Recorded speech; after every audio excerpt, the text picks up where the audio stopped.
Thank you guys very much for coming out tonight. This is my first set ever. I'm very excited. And so, because it's my first set, I thought I'd start with a fun fact about my ex-girlfriend's parents. My ex-girlfriend's parents were 9/11 conspiracy theorists. I say were. They probably still are. That's not really the kind of thing you come back from.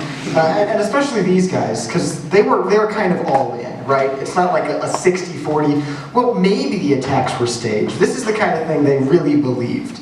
And when I learned this, I was confused, because they're reasonable people. And so I asked my ex why, what's so convincing? Maybe there's something to it. And it turns out all it takes to convince an American adult that the biggest terrorist attack in American history was staged is making them watch one documentary. Just one. They sat down for 90 minutes, they stood up, and they never thought about 9/11 the same way ever again.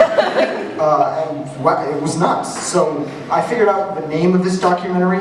It's Fahrenheit 9/11. I don't know if that gives you guys an idea of how scientific this thing was, but it really wasn't. And I don't even think they watched like a counter documentary. They watched Fahrenheit 9/11 and they completely buy it. So anyway, I was going to watch Fahrenheit 9/11, right? Because what I really wanted to do was immerse myself in her parents' interests. Say something nutty, get them to like me. You guys know how it is. And then she asked me not to. She asked me not to watch the documentary, and she asked me not to talk to her parents about 9/11 at all. I think really she was worried they would convince me, but it wasn't a polite ask. There was no, oh, please remember next time you're at my house not to mention terrorism. It was made very clear to me that if I did, she would break up with me immediately. And this left me in a real problem, because I still wanted her parents to like me, and I had nothing else going for me. So I did what any reasonable person would do, and I started dropping 9/11 conspiracy theorist dog whistles in my conversations with them. Like they'd mention the price of fuel or something. So I'd talk about jet fuel and its burning point. I showed up to take her to prom in my I Hate George Bush t-shirt. And I know this sounds really stupid, but I think it was working, because her parents were starting to like me, and she wasn't catching on, and I never mentioned 9/11 directly, so I was in the clear. And then the really messed up part is she broke up with me anyway. Exactly, I thought this relationship was entirely conditional on me not talking about it.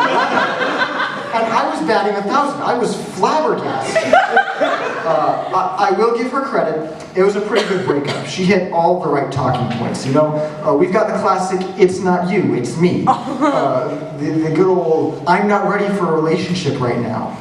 The all-time favorite, every time we kiss, you share a fun fact about 9/11. It's really weird, man. Just the hallmarks of a good breakup. And my reaction was less perfect. I started out strong. I hit her with the old, dude, I know I'm a really bad person, and I don't have a future, and I have kind of like a medium ugly thing going on, but you gotta believe me, I never talked to your parents about 9/11. Please. So that was good. And then I followed up with the old, I only made out with your sister one time. And we didn't even talk about 9/11. And you know how hard that is for me. So that excuse didn't work. That breakup was really unexpected. I really wish I could have seen it coming. Not because I would have changed my behavior in any meaningful way, but because if I had known it was going to end, I would have talked to her parents about 9/11. I never got the chance to, and that remains my single biggest regret. So I told a friend of mine this story, and he said it sounded like I dodged a bullet. And that's really not fair, because her parents were cool people. I mean, they had a healthy dose of skepticism. Maybe an unhealthy dose of skepticism. But, they were cool. But more importantly, I'm not the one who dodged a bullet. It's much more fair to say she dodged a bullet.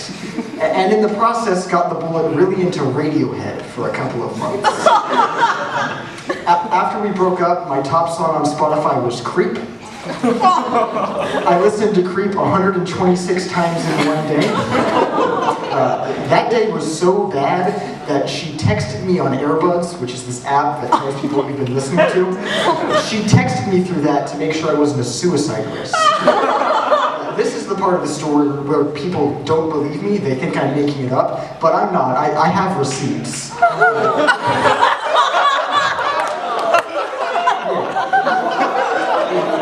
This is a thing that happened to me.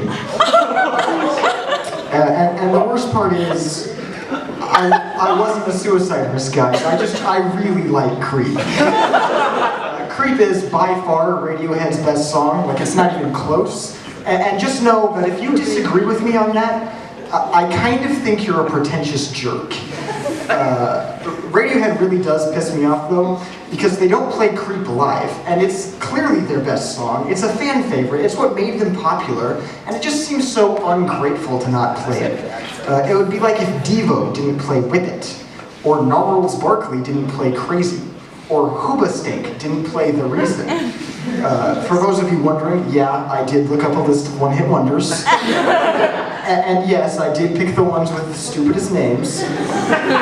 And during my research on one-hit wonders with stupid names, I learned of a more egregious crime, which is that Chumbawamba doesn't play tub thumping. Chumbawamba, the world's biggest one-hit wonder, won't play their one hit? It's unbelievable. If I was at a Chumbawamba show and they tried to leave without playing that song, I would be so unbelievably mad. I don't know if you can tell, I'm not really a fighting guy, but that's the kind of thing that would motivate me to jump on stage and fight the Chumbawamba guy. Of course, that is a fight I would lose, because even if I managed to knock him down, he would get up again. And I could never keep him down. That's all my time. You guys have been great. Thanks a lot.